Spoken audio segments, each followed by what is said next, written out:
sponsored by Juris Digital. Hello and welcome to the Lawyer Mastermind Podcast. I'm your host, Casey Mraz, and today I'm joined with the COO of Juris Digital, Leanne Pickard. How are you doing today, Leanne?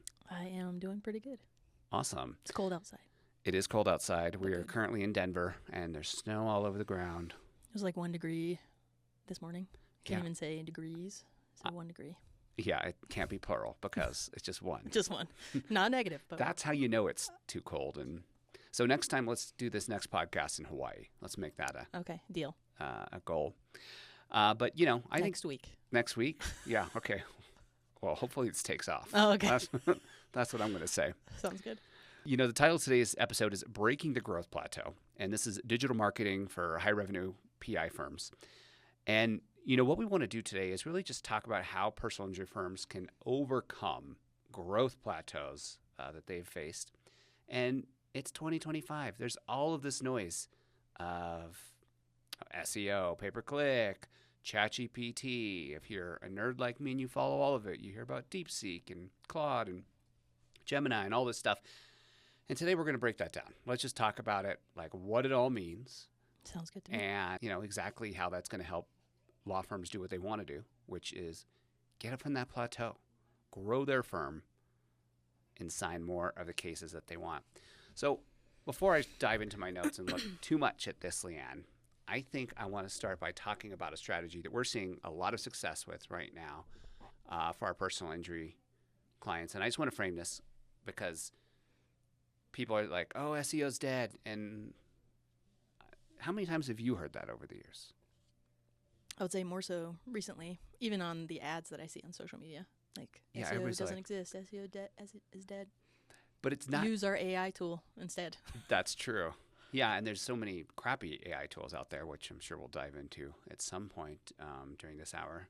But yeah, I mean, like it's not true. And the reason I think is because, well, number one, like strategy-wise, what's like the go-to strategy that you would say when you're talking to clients? Like if they come to you with saying, hey, I want to sign more, you know, car accident cases, is there a strategy that they commonly come to you with or a need or desire they have?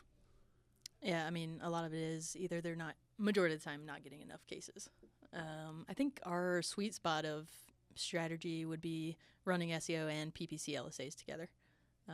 That seems to get the fastest, best results as SEO builds or like we're doing things in the background.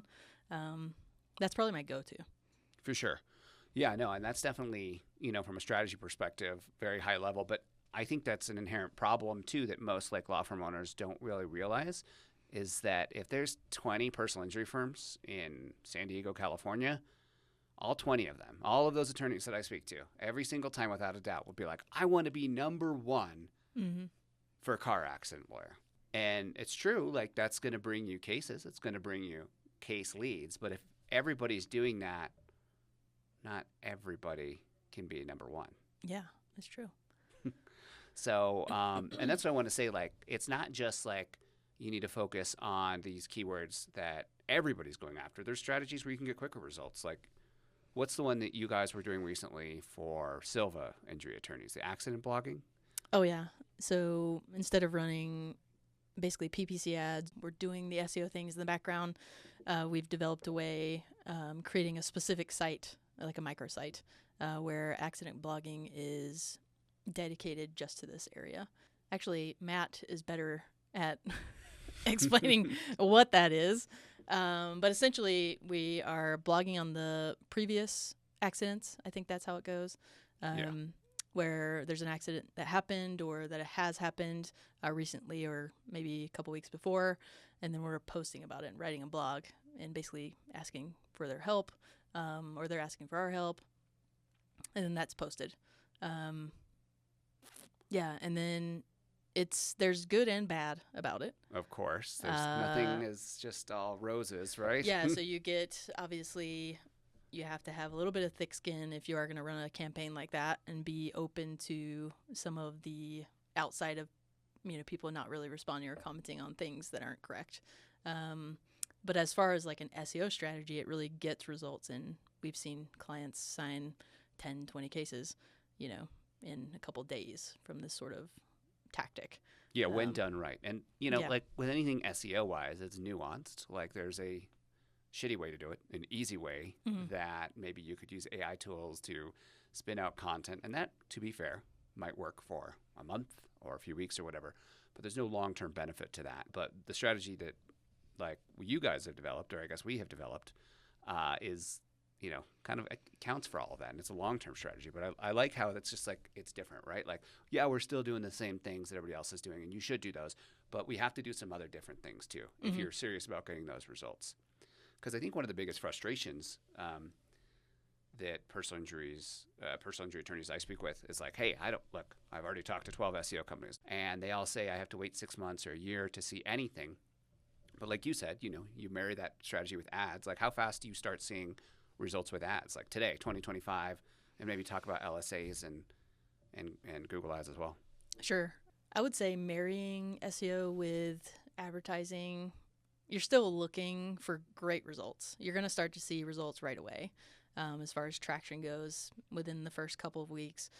Then it works itself out. So Google needs to adjust its ads, make sure it's credible, recognize those things. So that takes a good momentum over 4, 5, 6 weeks. But within 2 to 3 months, you're really looking at a good trail of lead volume. And while SEO is still working in the background, the leads you're not paying for, within 3 months, you're really, I would say, getting a good amount of volume of leads coming in the door. That doesn't work for everybody. Obviously, every location, every firm's different.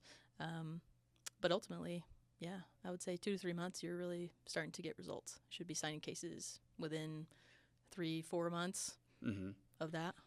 And you said that everybody's like, it doesn't work like for everybody 100% of the time. Are there market nuances? What do you attribute that to? Yeah, I mean, I think location, right? So LA, California is cluttered with pay more. all of those. Yeah, or if Morgan & Morgan, they're paying for specific, ads. They do certain times where they boost different ad spends and they'll blow everybody out of the water with their budget. Sure. So we're not showing up in that top bracket of where we want to show up. However, that's where SEO really comes into fruition, of where we're getting as much real estate as possible. So we really want to show up for the LSA, we want to show up for the PPC and the SEO. And if PPC is not really making that traction, we still have those other real estate options to get those and pull the leads in. But for sure, I would say location's a big play. If you're in like a Houston, Texas area, personal injury firms, it's going to be really competitive. You're going to be spending over $100K just to kind of make it to be up there and compete well, really.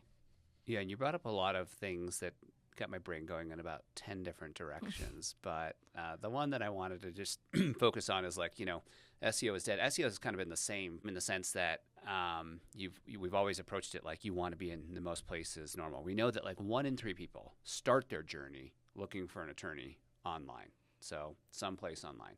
So that could be ads. It could be, Google business profile. It could be organic results. It could be directories like Yelp. But we know that 75% of people turn online at some point in their journey when looking for an attorney. So that what you're saying about kind of being in multiple places kind of just brings me to say like, hey, look, the strategy still is the same. It's like be as many places as you can, especially if you have like proper tracking set up and you say, hey, look, 80% of my cases are coming from these channels. And let's keep doing more of that. But if you did want to try new channels, yeah, you can do that. But you can put 20% of that spend or something towards that channel. You don't have to like blow your marketing budget and say, hey, look, we need to be on TikTok, Instagram, and 10,000 things at once, because the reality is you won't do all those well. Yeah. And I mean, I think saying SEO is dead is kind of like billboards are dead. Yeah. It's like they're going to evolve, right? We don't do a lot of paper ones. Now there's digital ones. You can put up ads faster. You get more money really for those ads versus just one for a certain amount of time. So I think it just evolves. Things evolve. They don't really die necessarily. Yeah.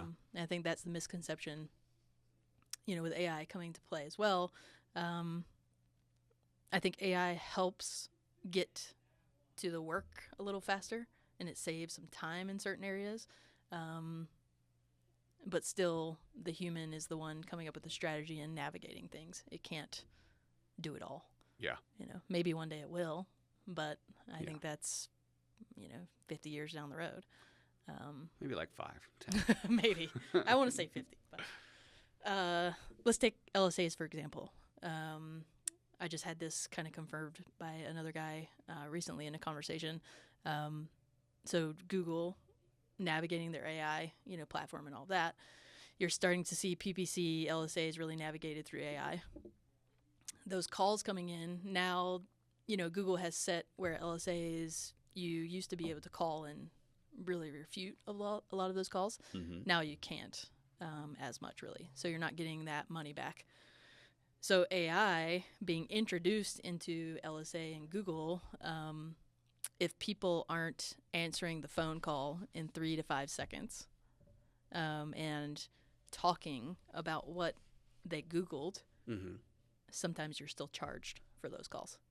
Okay. So wow. AI is dictating specifically what type of language you're putting into Google and talking about on the phone. So it's listening to that first call in 3 to 5 seconds. Is it relevant? Is it not relevant? If it's not relevant, okay, you can get your money back. Yeah. If it is relevant or semi-relevant, then you're probably not going to get your money back. And they could call for a specific reason or whatever, but if we're not educating our clients on that first 3 to 5 seconds, if we're not even answering the phone call in 3 to 5 seconds, we're not getting any credit from LSAs. Mm-hmm. And then we're also not able to get the refunds that we need. So we have to educate clients on how AI is working in the back end, because we've seen a lot of LSAs drop significantly since AI has come into play. Yeah. So that's a big one, I would say. I've With been the seeing a lot of AI that on SEO Twitter. world and the humanistic piece of making sure they're really working together. Sure. Yeah, it seems that there's a lot of uproar about like the LSA dispute process and all of that right now. And for those that don't know, local services ads, that's a pay per lead model. It is, yeah. And that differs from Google ads. How? Yeah, so pay-per-click, so PPC, Google Ads, those are, you're paying for anybody that clicks on the ad. So anybody going there and clicking that ad, you're getting charged for it. And there's really no recourse on that, though, to Nope. be fair, either. No, we have a lot of, in our business. Our tools. Yeah, we have tools that kind of stop if there is spam that clicks. We have tools in place to like stop those. But yeah, if you don't know about those tools or you're trying to run, Google Ads on your own, you're going to be losing a lot of money because there's a lot of bots out there. Yeah. You're going to be clicking away. They're there to take your money. Yeah, but local service ads, they were introduced, I think, 3 years ago. Mm-hmm. So they're a pay per lead model. And you used to be able to dispute the ads. It's quick setup, low cost type scenario, and pay for just the cases that you're going to basically sign. But there's been a lot of changes on Google's side. And they've still had record profits. Shocking. Do you see any positive changes coming from that? I mean, obviously, as AI is refined, hopefully, but what's your kind of looking into the future? What do you see? I mean, hopefully they make it more beneficial for the client. I think right now it's just another probably real estate piece. Mm-hmm. I think it's important when you're doing SEO. I don't think one work well without the other. And that's maybe an unpopular opinion, but I think you get faster, better results in 6 months, 9 months if you're running SEO, PPC all together at the same time. Okay. And we've seen success in that just by traction. It also just getting leads in the door faster while SEO picks up. Then you can pull back on PPC, not paying as much, and then run SEO a little bit harder. So we've seen a lot of success in that. And I think with the changes of Google, it's really just hurting us. I think us meaning the clients, anybody's running ads to get traction faster without spending as much money, right? So Yeah. Google wants you to pay more, you do more, and they're going to run more AI. So I hope over the next couple of years it kind of evens out of like cost versus the volume of leads and the volume of clicks. And this is why I'm an SEO at heart. But the reality is that bigger firms that go above their plateau is that they continue to invest in these things, because there's something that people don't talk about a lot in the SEO world, because a lot of SEO experts just like to say, oh, look, it's all going to be rainbows and chocolate rivers and all of these things. But, we can do everything right according to Google standards. And at the end of the day, we can still see some traffic reductions. And that's why I think it's important to have a multi-pronged strategy. And that's what these firms that have gotten over these growth plateaus have figured out is like, hey, we need to invest in these multiple areas, not just one, not just SEO, not just paid ads. We need to have multiple channels, and we need to be able to turn those levers, turn it up for what's working, down the other way, based on how Google changes, because they don't tell us before they do things. They just freaking do it. Yeah, and algorithm updates just shoots everything in the foot, like automatically. And that's also why you need a human. Like that's true, yeah. Softwares aren't going to catch those things or really tell you. I would say, you know, even with Google, right, they give you suggestions. Mm-hmm. Most of them, 99.9% of the time, they're not really good suggestions. Are they too generic, or why are they not good? Yeah, I would say too generic, or they're just not in line with the strategy. Like it doesn't read a human strategy and say, oh, this is what we're trying to do. They're saying we need to get, if you want more cases or whatever your volume is trying to be or whatever your strategy is within the system, that's what it's going to go towards. Mm-hmm. But if, say, you're getting a lot of leads for a certain area, it's going to keep saying, oh, keep doing this. This looks really good, but that's not what we want. So I think, again, it's helpful, but at the end of the day, the human has to make it work. Got it. Well, let's start by going into some trends that I think we're starting to see right now, and just the way that things are going, and some different technologies. We've already dabbled on quite a few of them early on, but some of the ones that I get questions are local and voice search optimization. I remember, God, it was like 8 years ago. I was speaking at a conference, maybe longer. And I was like, hey, voice search is going to be the next best thing because we have Siri and these assistants, and it's going to be big. And that was like a big prediction that a lot of people were saying. And at the time, we were all wrong.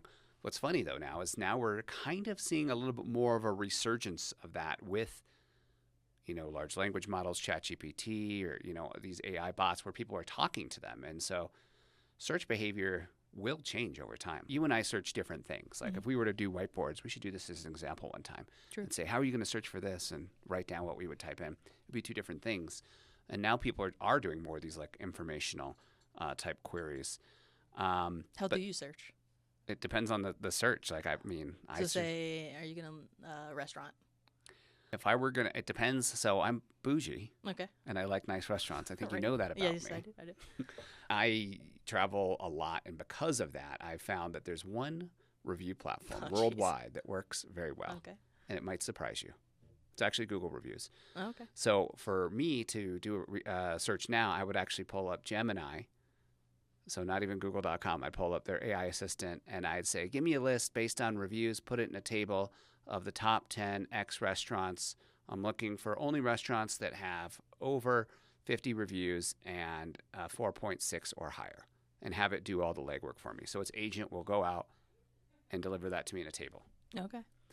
And then you decide where you're going. And then I decide where I'm going, basically based off that. Okay. But you're starting to see that too with LLMs, like right now. If you type in a query in Google and just say, who's the best personal injury lawyer in San Diego, it's going to tell you from sources across the internet what they think the best is. Is it right? Not necessarily. Probably not. Is it showing the people that its data has trained the most on? Like essentially, going back to what you said, showing up more places. Yeah. That's all it is. You have to be ranked on these best lists. You have to be in more places. This is a concept of barnacle SEO that I spoke about like a decade ago. It's still the same. Like, that's what I'm saying. Like, SEO is dead, but it's like really... It's just in a different platform, really, what it is. Yeah, it's really... Or showing up. It's actually more of the same. And ironically, it's more of the same of what I was telling people to do 10 years ago. Because... people avoided not getting on all these different directories and things because they were low. Being number one on yellowpages.com in your market is going to have probably a very small effect to your bottom line. Are you going to sign cases from that? You might sign a couple. But now what's happening? These large language models, ChatGPT, whatever, is going on, and it's training on these data sets, these structured data sets, these lists, these best lists, like the ones we create for our clients. Yeah. And it says, hey, look, this information is backed by sources. I'm going to trust this, and it learns. Just about being in more places. I started this by saying the importance of voice search, and I do think that's still going to be key and more Okay. key moving forward. I don't know. What are your thoughts on that? I feel like I just dominated that conversation. No, I think you're more knowledgeable about that than I am. This is kind of what you live and breathe right now. Are you calling me a nerd? A little Okay. AI nerd, Fair which enough. is a good thing. You teach us all. I don't know if I have too much of an opinion here. I definitely agree with you. I do not look up restaurants in that in depth. You're not that serious about it? But but I do go on Google reviews, and that's how I determine. Mhm. But that's a great way, good example of using. I may have you also know, built an AI tool that I, does this. But I wouldn't put it past you you. know. Wouldn't put it past you. I use Siri a lot, those types of things. But see, the point is it's different, right? There's a different Mhm. journey and depending on your demographic, for what your ideal clients are, yeah, that's where you want to be. right. So I want to plan, and I think I am getting older. My birthday's coming up. Mm-hmm. Trying to plan for my trip, but that's a great way of maybe figuring out locations and how to do that. Asking, Gemini, great reviews, set up a table of where I should go, Mm-hmm. blah, blah. But it's also kind of funny because we trust it. Like I trust it. I think I trust the reviews because I'm assuming that a lot of them are not fake, which I know there's a lot of review fraud being in the industry. I guess that's kind of the sticky point for me. The point I'm trying to make is the problem is it doesn't have to be true. You could be the personal injury attorney that started your firm 2 years ago and has gotten no six-figure settlements, but still show up as a best list if you're in the right places, unfortunately. So I think that is where, again, going back to the very beginning of this conversation, human is important. Yeah. Because AI can give you a list based off of what it deems important, Mm-hmm. but it could not be really that great. It's some of the best restaurants I've been to has great reviews, and I go there and man, I've had a Wagyu steak way better cooked over here versus here, Yeah. and their reviews are great, and AI says this is top tier, best of the best. But I've had the steak over there that's that's probably way better. I was just laughing to myself because The Wagyu. yeah, well, because I was like, man, I am bougie because I was I go to steakhouses sometimes and I'll order the A5, which is the best kind of beef you can get, and I will judge a restaurant off of that one bite or whatever that I get. So Yeah, I'm it is bougie. just making fun of myself internally. Yeah. But no, that's a good point about the AI, and it actually leads me to my next topic, which is the way that Google and basically any source is probably trying to treat information. Google calls it, EEAT or YMYL, which is your money, your life. Basically, if you're creating content that's going to affect somebody's money or their life, Google is going to particularly rate that under a different lens. They're going to look at that differently than what restaurant you want to go to or what golf course you want to play at. True.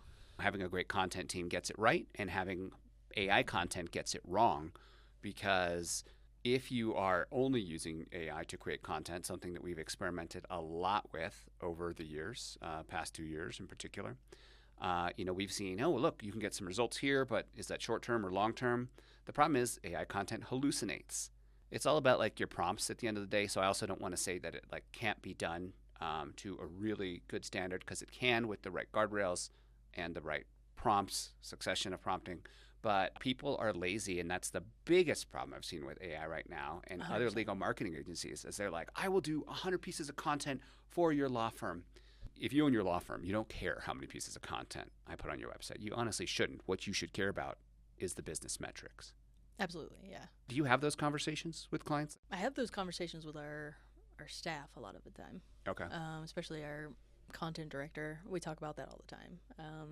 People coming to us from the sales side saying they want 5-10 pieces of content, or they're comparing us with someone else. It's they're going to give us X amount of content. Well, some months you may not need content. Yeah. Some months you may just need to optimize content. Maybe you just need really to move the needle is 1 to 2 pieces of really great content. Yeah.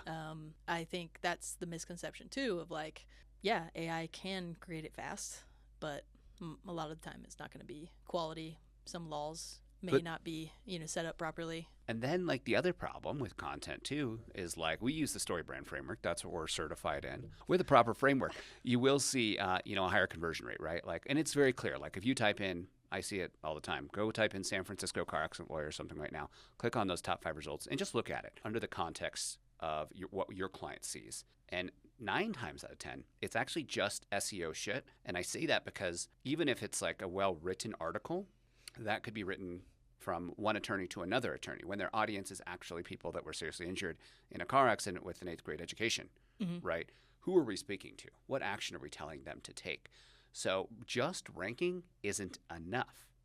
We don't even have to talk about the nuances of ranking, about how they change depending on where you're searching from or what time of day it is or all of these other factors. True. That's why rankings inherently are a bad metric. But the problem that you really need to fix is if you are already ranking, how are you going to make that page convert more? Because if it's not producing cases for you, there's an inherent problem there. Well, I think we saw this recently with an example of like we have this particular client had a bunch of content pieces. They ranked really well in the past. They are revisiting those pages, and all we needed, like while we were getting beat out by other particular companies, was guides. Yeah. So a specific area of improvement was just to include guides on this particular subject. Like what to do after a car accident guide. Yeah.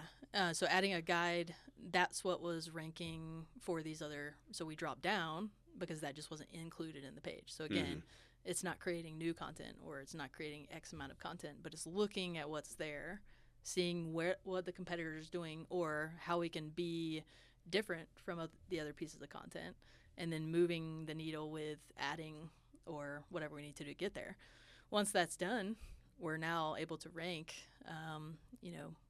with the other competitors, and it wasn't creating new content. It was just adjusting, what was already there. What's already there. Yeah, exactly. So I think those things are important because AI is not going to think about that. It's not going to do that. Well, and as an SEO nerd, that's like one of the things I see all the time is like, look, we have 10,000 pages on our website. And then I just do like a quick analysis and I'm like, well, only 4 of those pages are bringing you any traffic. Right. So that brings down the quality of your site overall. People don't realize the SEO nuances. And I think that's another problem that you see is that you can solve small problems in SEO pretty easily with AI. Like, let's make sure these pages meet this minimum requirement and have a page title. Unless you're looking at it under the full context, that creativity side, we're just not there yet. And that's one thing that I spend a lot of time thinking about. How can we solve these problems at a greater scale faster for our clients so that they can sign cases faster? And it's just something that I'm constantly just like racking my brain on. And I think too, not to beat this to death, but like the analysis part of bringing in a new client or looking at your own business is a huge piece of the puzzle. The analysis of actually looking at site structure, looking at, what's already included, what should be there, what shouldn't be there. A lot of site structure, if you really take that, put it in Screaming Frog and like do it in a visual cue, like is it actually working to your advantage or is it all not? Yeah. So I think that's a simple piece. It's not about how many pieces of content. Yeah. That could solve a ton of issues itself. And that's why I like to reverse engineer. I think like a good conversation to have with yourself, if you're a firm owner, is how many cases are we signing right now a month? Are those serious injury? Are they soft tissue? Whatever your goals are. And you need to say, hey, look, in 6 months, this is where we need to be. And then just working that backwards and saying, we actually find that the average case value is $20,000. And we need to do 10 of these cases a month, more than we're doing now. How do we get those? We know that if it's using website traffic as a metric, we need to generate, or if leads are a metric, for every 10 leads we sign 4 cases, which would be very high. But, if you have a very solid intake system, which is something that we see with these high-performing firms, they're seeing a lot better results as well, and their speed to lead is there. They're responding to leads fast. But the point being is you can just reverse engineer that and say, we know that with 1,000 visits, you're getting 10 contacts or whatever that math works out to be. Then you just build the plan to do that. Unless you put that kind of attention and build it back that way, you are going to get caught up on what are my rankings today. There's a lot of bad metrics in this industry. That's true. And I think a lack of transparency of that as well. That's I think transparency is key for both sides of the agency side. And this is something I'm very passionate about. But on the client side, it's the client side as well. So transparency for agency, transparency for client. no matter who or what type of client you are, law firm, whatever. If we're not talking about ROI and we're not talking about those types of metrics and we're being transparent with that, we can't really work backwards. What metrics are important for a law firm to track? Like if they want to. Yeah, I mean, cases, how much a case costs is cost per people case. don't want to talk about, right? Yeah.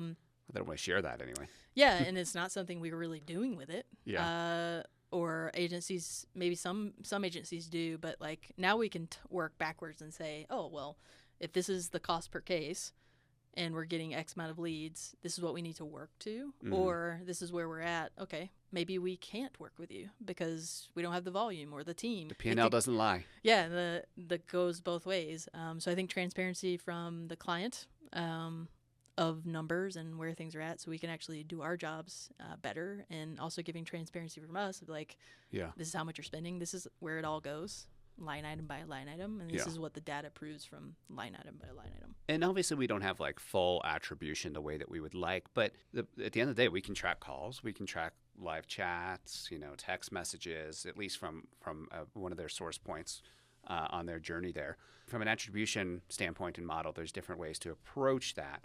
But the point is there's a lot of that data there, and you can make solid business decisions and reverse engineer those goals if you just start tracking it. And I think one thing that's not tracked is probably referrals. Yeah, that too. So like tracking referrals and creating a system that is actually tracking those, because once they're referred, they're not probably seen. Or are we making a good case? Yeah, and brand growth too, which is that new metric we were talking about tracking for our clients, because people like to do business with who they know or like or trust, and with SEO changing so much, people are getting more brand traffic if you're actually growing a brand, but it's usually agencies that are building that brand traffic. And so how can you measure that? Well, one way would be, are you seeing brand growth month over month?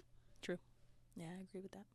Let's talk about, let's say that I run a $4 million firm, and my marketing budget, being a personal injury firm, is probably going to be higher than your traditional firm. So it's going to be multiple tens of percentages usually.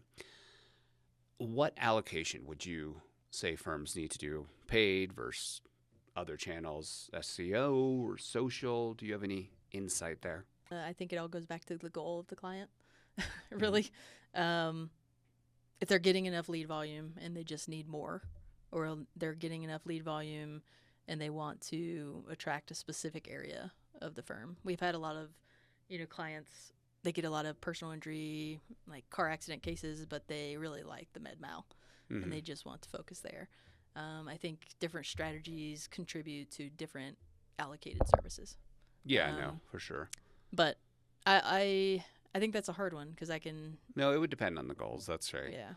It's funny though. You said something, lead volume, and that triggered something else that I see very commonly. A lot of times, I'm not sure that firms, they think they need more leads, but really what they need is to respond to those leads that they're getting, that speed to lead within the first 30 seconds or the first minute or less. Like the big, well-oiled machines, the bigger firms, that's what they do.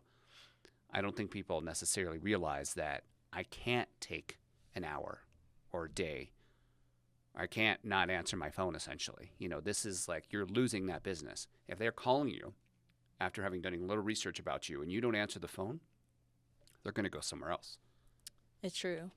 I think that also goes to the point of we've had huge firms, $4 million or whatnot, think they have a good answering system. And then the transparency of us, right, or tools in place, or anybody doing transparency from agency to client, listening to those calls and realizing they don't have a good answering system, and bringing that to the table and saying this is potentially why you're losing X amount of revenue. If we fix this problem, so a lead volume system where, calls are being answered and answered properly and correctly, and like sending it to the right, areas in the firm. I think we see constantly, time over time, a big problem with just lead volume and navigating that. Essentially, though, you need to track metrics, right, that you want that are important to you. And it's quick. It's easy to join. These leads aren't closing, but you do need to have a tight handle on that stuff. You need to call your own answering service after hours, during hours, and just give yourself a realistic picture of what's happening. Fill out those forms, those live chats. And is it a good customer experience? Because that is an easy win opportunity, I think, for firms that just want to get more out of what they already have. It's just like refine those processes and respond quicker and respond like thoughtfully and better. That's also a review opportunity, which guess what that helps with? Yeah. Local SEO, right? Yep. So, Leann, I know we have a webinar coming up in the next week or so here, or I guess I do. But one of the things that we're going to be talking about is another strategy that I just wanted to touch on real quickly, because I know that you worked with some of our clients or worked with our team members who have worked with our clients who have done it, where they've kind of maximized, like, maybe they put a lot of effort into their local SEO and they're ranking pretty well across their city. There I am talking about ranking again, but just using that as an illustration. Sure. They're performing okay, but they have bigger ambitions and that's not doing as well as they want. I think a mistake that I've seen people do is just trying to put more and more focus on something that we can't control fully because of geography or where that person is searching from. And instead think about how can I put my marketing dollars to work in a way that I can track, and that might be expanding offices to other locations. You know, you've worked with clients that have done that and seen some tremendous growth from that, right? Huge, yeah. We've had firms starting minimal dollars with one location, and now they're, 6, 7 locations. Yeah. And they're just dominating the area. And I think if we can help them grow in one area and really hone in and do it right, they're able to grow pretty quickly over the next, year or year and a half. Yeah. Again, those things don't take a lot to get there. It's just if they're willing to trust an agency and put in, the agency is doing the right things. You got to put in the reps. You got to do the work. Yeah. And there's a bit of patience, and things don't always go to plan, unfortunately, as much as any agency would love to tell you. Yeah, and I think it goes back to of as much real estate as we can give you, right? As many locations, as much real estate on the web, and make sure you're getting followed and you're not indexed, or making sure you are indexed with ChatGPT and like all of these things, so you're searchable. You're showing up in all the places that like people are searching. So, voice or not voice, Apple or Microsoft, it all matters. So showing up, I think, is important. Yeah, showing up and then also being presented as the expert. I think that you had talked about creating those guides, things we've done in the past too, like creating books and stuff, like becoming an authority in your niche, like let people know that you're the expert. There's no point in being the best kept secret. That's not going to help your business grow. It's not going to help you get known for anything. And it's also, that kind of will lead me on another tangent of niching down is a little bit easier marketing. If you're known as the motorcycle accident lawyer in Topeka, Kansas, and that's all you do, it's easier over time to build a brand that people will know, recognize, and probably build a lot of referral business too. It's true. I think there's a guy in Chicago that, what is he? He doesn't even have a number on his. Oh yeah, we were looking at that when we were in Chicago. I just had a conversation with a client the other day. It's like, well, we have to have this specific number on a billboard. Well, this attorney didn't, but it was such a dynamic billboard that he didn't need it. I don't know how they're going to call him. However, I still remember, like... They remember the name. They Google it. Yeah. That brand growth searches, see? Yeah. Like I was talking about measuring that. It's just a different world these days.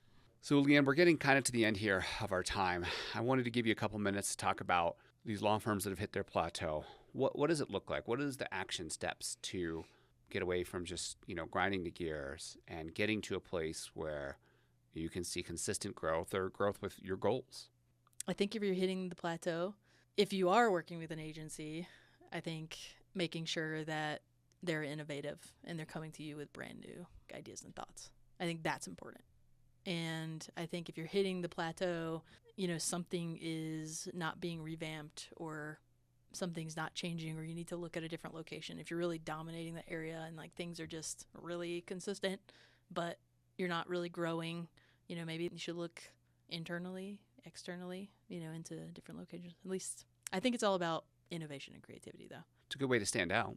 The bread and butter of old SEO tactics and like these SEO pieces work. They're not dead, but it's going to take to innovative thought and different ideas outside of the box that if you're the stand same out as everyone else, you're not going to stand out. Yeah. We're always talking about differentiation internally. Yeah. And I think that's so important, and you nailed that. That's so important, especially, again, working with SEO agencies in general. It's like, hey, look, we have you on a monthly retainer. We're going to do X, Y, and Z, and that's it. And then they kind of maybe ignore the brand, ignore that conversion aspect. And that's why it's like everything has to be shaped around business goals. Yeah. I love that you said that earlier too. And I think more people need to have those conversations, right? Like with their agencies, if they're not already. You're COO of Juris Digital. Mm-hmm. How can clients better be prepared to have better discussions with their agency? And what should they expect from an agency to get like a more collaborative effort if they feel like they're not getting that now? What would you say? What our clients have done to us too, like back in the day, what new ideas do you have for me? Mm-hmm. Right. Yes, you care about cases, and I think that those questions change perspective. And if you're not asking, what new ideas, what's going to differentiate you from everybody else? Everybody's seen the lawyer billboards. They've seen the lawyer ads. They've seen, different things. They've seen the goofy photos, Yeah. We've seen it all, but what is going to make you stand out now across all platforms and giving you the most real estate possible and giving you the most traffic? If agencies aren't trying stuff and wanting to try stuff, if you as a business owner are not wanting to try stuff, then probably the needle's not going to move, and you will plateau. Well, you have to invest in anything you want to see some change in, time or money or both. Yeah, and if it's a weird idea, if it's got a good strategy behind it, and at least a piece or two works, and there's good data, what would it and it's hurt? within your bar guidelines. Yeah, of course. And legal. Yeah, legal, all the things. The boundaries, of course. What does it hurt to try something new and different and push the needle a little bit and push the boundaries a bit of that. Awesome. Cool. Well, Leann, thank you very much for taking the time to join me today. I found this very insightful, nerding out with you, talking about personal injury SEO. What's that? We should do it again sometime. We did, yeah. If you're listening to this or watching this, please make sure to like and share this video. This is a new format for us. We're new to it, but we're trying it out. And let us know what you think. Positives, negatives. Thanks so much. Yeah, thank you.